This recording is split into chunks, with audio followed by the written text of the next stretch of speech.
Welcome back to another episode of Exploring Whiskeys. I'm Eric. I'm Kevin, and today we're going to do a really, really old whiskey that's really, really new. From 150 years ago. Exactly. To the release, they started releasing this, I think it was late last year. Yeah. So this is Old William Tarr, small batch Manchester Reserve. Outside of that, we know, well, we got to chit chat with the people that are kind of like That revived it. That revived They're a part it. of reviving it. Exactly. So this existed, I don't know, 150-ish years ago. He was a railroad baron. It was into whiskey. He was all over that region and just kind of a big name in whiskey in Kentucky. And the company kind of fell apart and went away. There's a lot of them. We were looking at that poster of... Yes. Yeah. At Barton's, there's...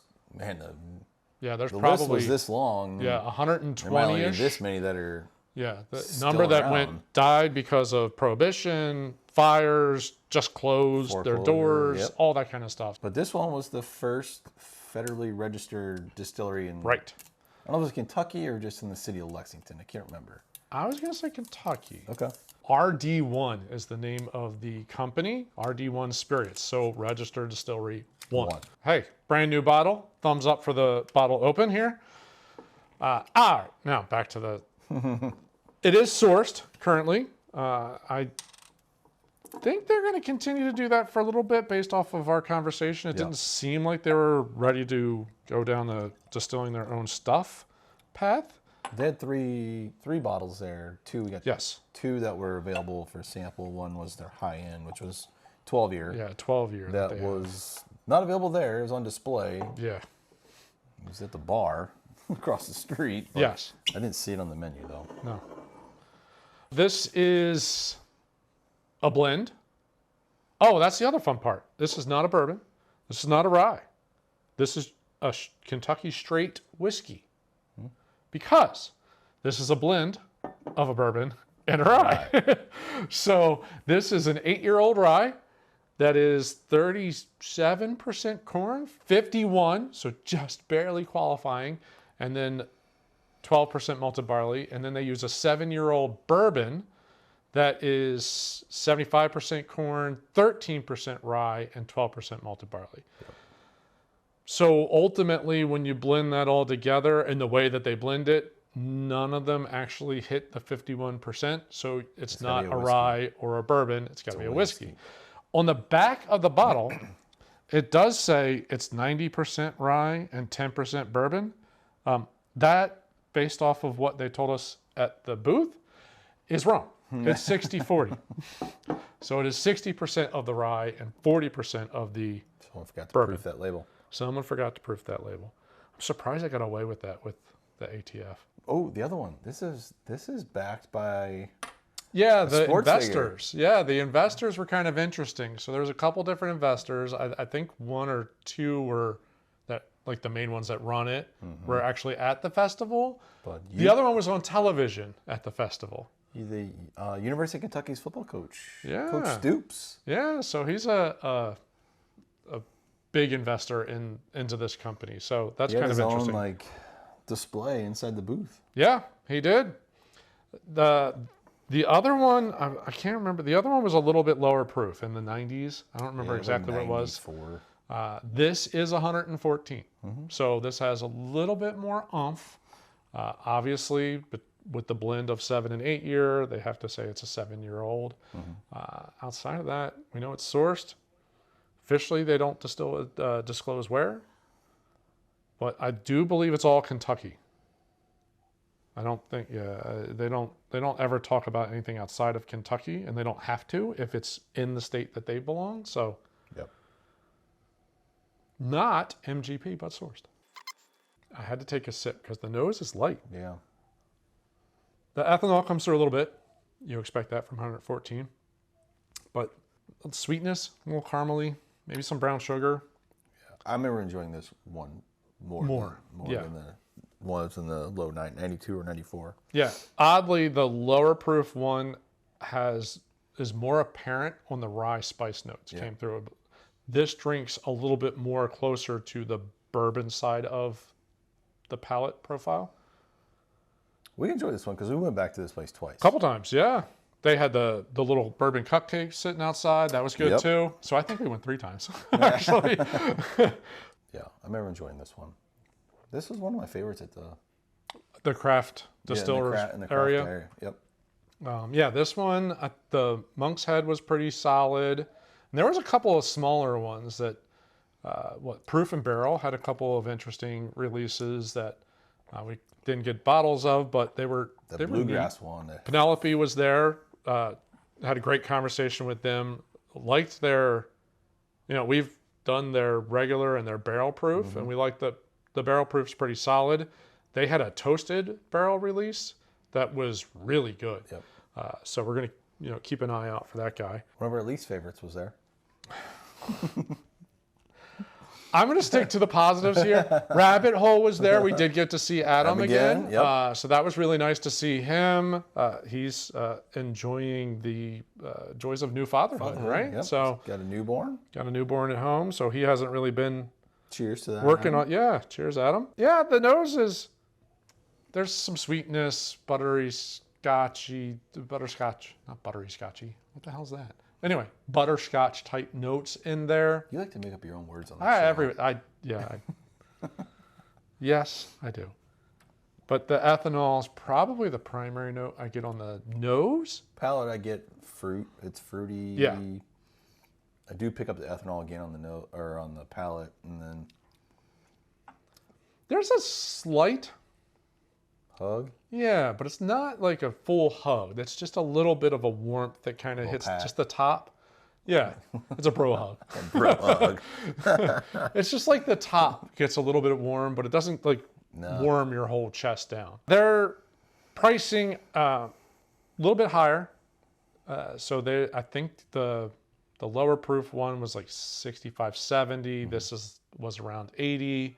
I don't even know what the 12 was, but I assume that's probably 100 or more, would be my guess. But the interesting thing they told us, though, once this is gone, they're not doing it again. Not doing it again, which I found interesting. They are working on their, as he called it, staple. I kind of feel like it's like what they're doing now is going to be like their flagship. Right. This was something to get their name out there. Yes. But I found it interesting. It's like once it's done, it's done. Like you're not gonna. Yeah, and on their website, it even says there's 45,000 bottles. That's it.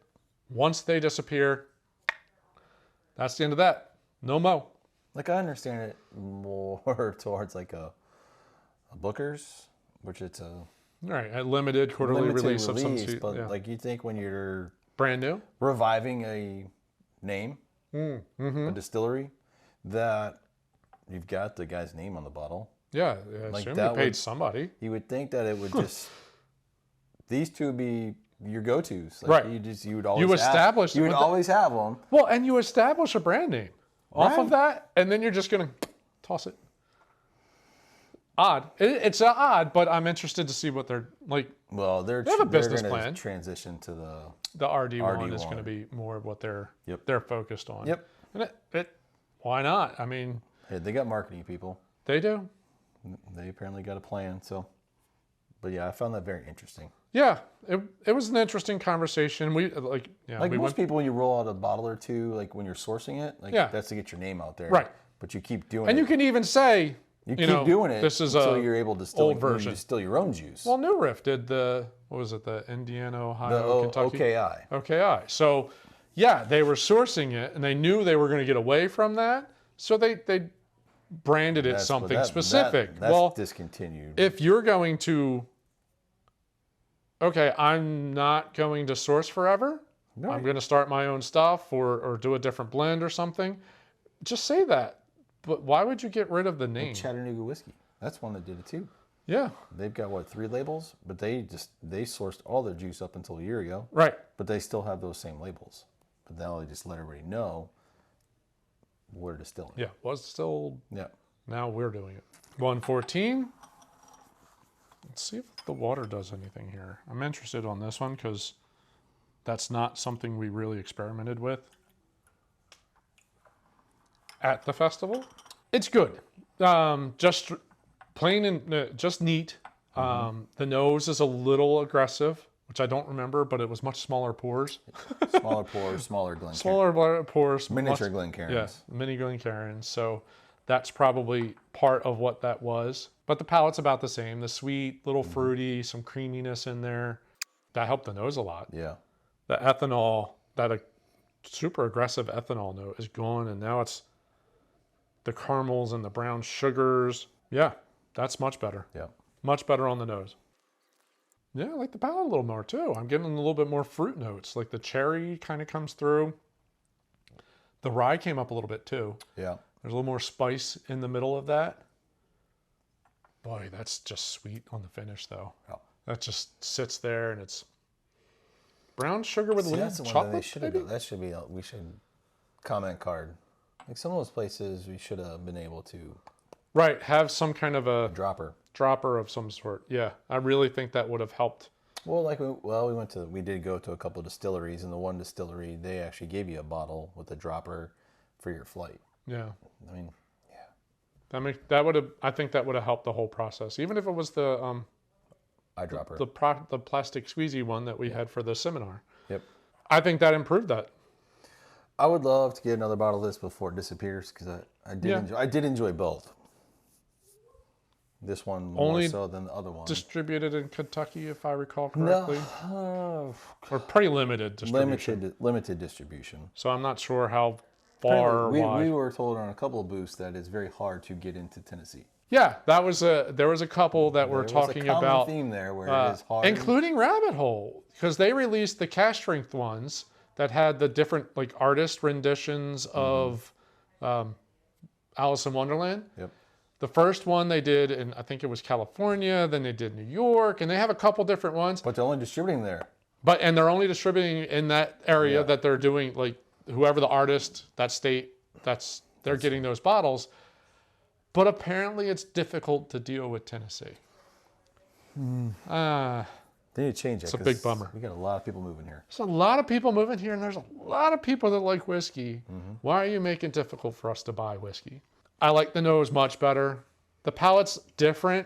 I'm not saying it's better. The palate's different, but the nose is much better. So the overall drinking experience is nicer with a little bit of water. Just curious. They have this tag on there. There's a gold and a silver, but yeah, they won something. Premium Kentucky whiskey. That's all it says. I don't think that's an award. I think it's just they're saying it's branding. Branding. Totally branding. That's awesome. So, Best in class, premium Kentucky whiskey, world spirits, something. I got nothing. Don't know. overall, I think it's a pretty solid bottle. Again, It's a solid bottle. I'd like to track one down before the 45,000 disappear. Yeah, I was glad we ended up stopping at the Liquor Barn in Bowling Green, and this was sitting on the shelf, and I think it was this, or there was one other one that was from was it Monk's Head that they had there as well? They did. So I was kind of, I was torn between the two of those, went this route, mostly because we kept going back there. We did go to Monk's Head a couple times too. Yeah. That one's another good one that is just released in June, Yeah, I want to say. So it's only been out for like 3 months. Brand new. And they went hard on marketing at the festival. They were flyers everywhere. They sponsored Every bar we went to. Every bar had little placards on the tables. They sponsored the stage in the craft booth, the craft whiskey area. They went pretty hard at letting people know that they're there. Employees. Yes. Yeah. They had a number of people just kind of handing out sunglasses and fans and pours. Yeah. Pretty interesting. Yeah. Anyway. It's a great time. Again, we like it. We went back a couple times. Yep. Had a good conversation the first night, and then the last day we were there with these guys. Yeah. Interesting that they're reviving one that's started 150 years ago. Yeah. That's kind of cool. So I'm anxious to see their flagship. Yeah. What do they What's end going up? to become their flagship, since this one and the other one are Right. Limited releases. limited release, and Yeah. That'll be very disappear. interesting. So Anyway. I have a feeling we're not going to be able to find it here. So we may have to go back up to Liquor Barn. Yeah. Darn. Oh, darn. Darn Back it. into Kentucky. Yeah. So, again, great bottle. We had a great conversation with the guys over at the booth. It was awesome. They had a TV, so we could watch some college football. We did get to watch a little college football. A little bit of NFL. Yeah. So, kudos to them for Thursday night game was playing on planning Thursday. ahead. That's right. So, but no, anxious to see what's coming down the line for these guys since they're reviving that distillery. And, well, I guess we'll be rolling under the RD1. Yeah. I'm sure we'll see that on the front. But obviously we got more episodes to come, but we hope you enjoyed this one. If you did, we encourage you to swipe that like button at the bottom of the screen. While you're down there, if you're new to the channel, subscribe, hit the bell icon so you get notified every time we put a new episode. Let us know what's your favorite new whiskey. That's where we're going to go. So this one is less than a year old. We were talking about Monk's Head, which is less than a few months old. Yeah. What have you found that's a brand new release in your area? Maybe we can try to hunt it down on some trip someplace. Yeah. Love to hear from you. Absolutely. Well, thanks for watching. See you on the next episode. Cheers. Cheers.